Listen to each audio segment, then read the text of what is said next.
Hi everyone, in this video I'm going to talk about the mechanics around the villa.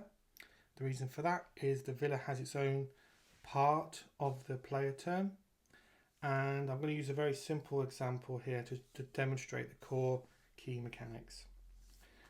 In this example here we've got one German unit. The British Airborne have moved to the villa in their last turn.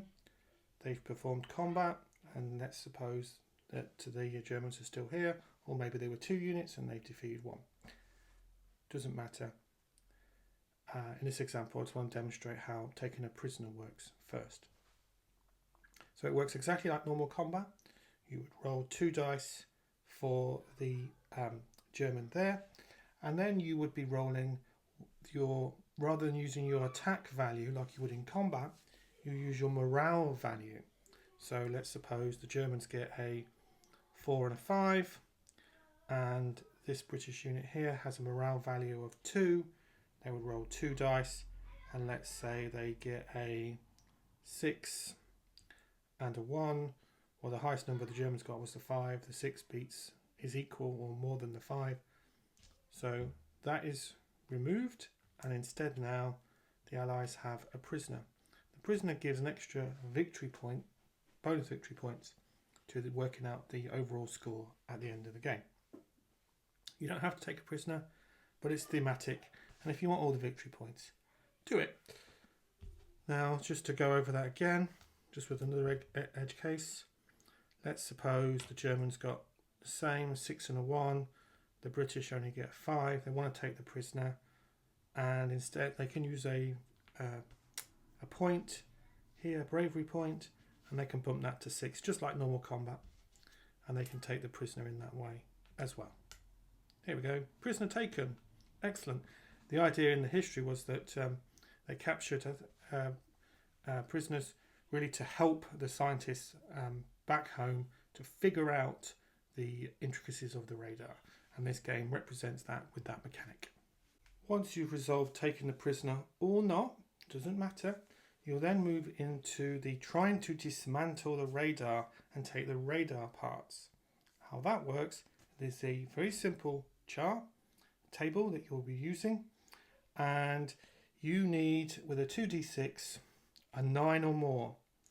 So you roll 2d6, and if you get a 9, you've been able to dismantle the radar. You have your radar parts, and that part of the job is done. However, there are a couple of important modifiers. The first is you're going to add your morale value to that result.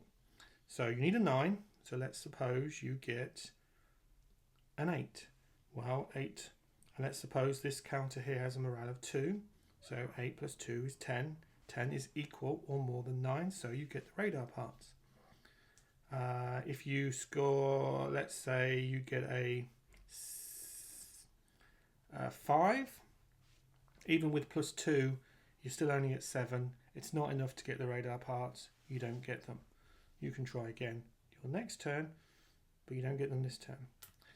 But let's go back again, and if you get a let's say you get a 6, so a 5 and a 1, and you've got a morale of 2, 5 and 1, 6, plus 2 is 8, still not 9.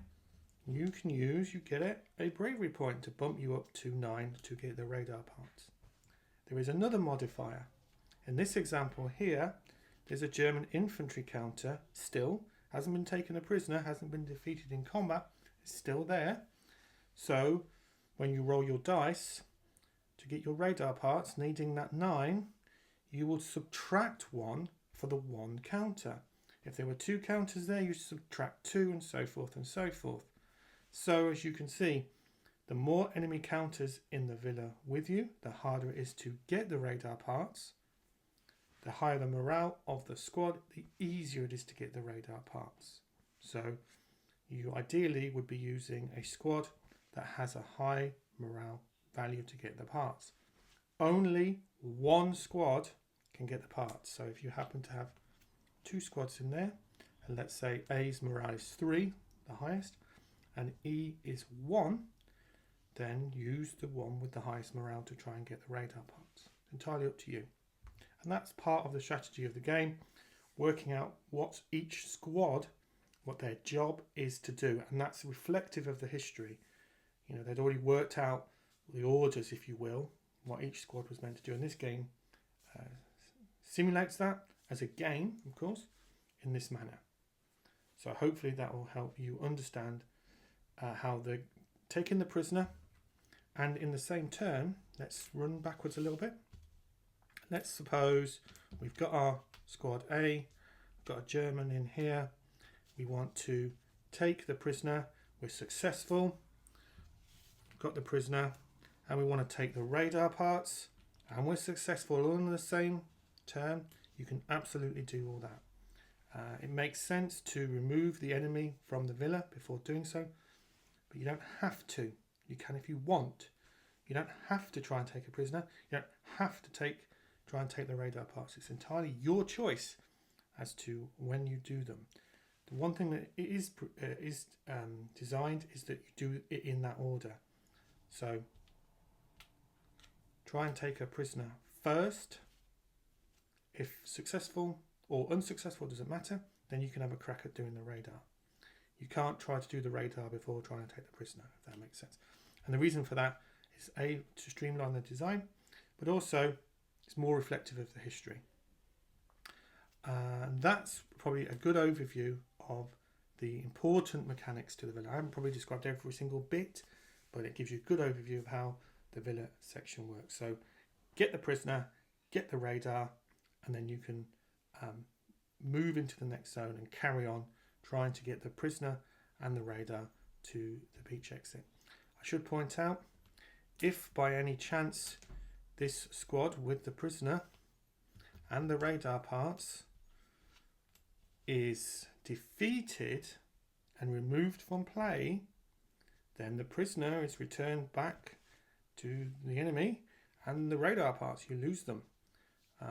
So you either, and they would effectively, the radar parts would go back to the villa.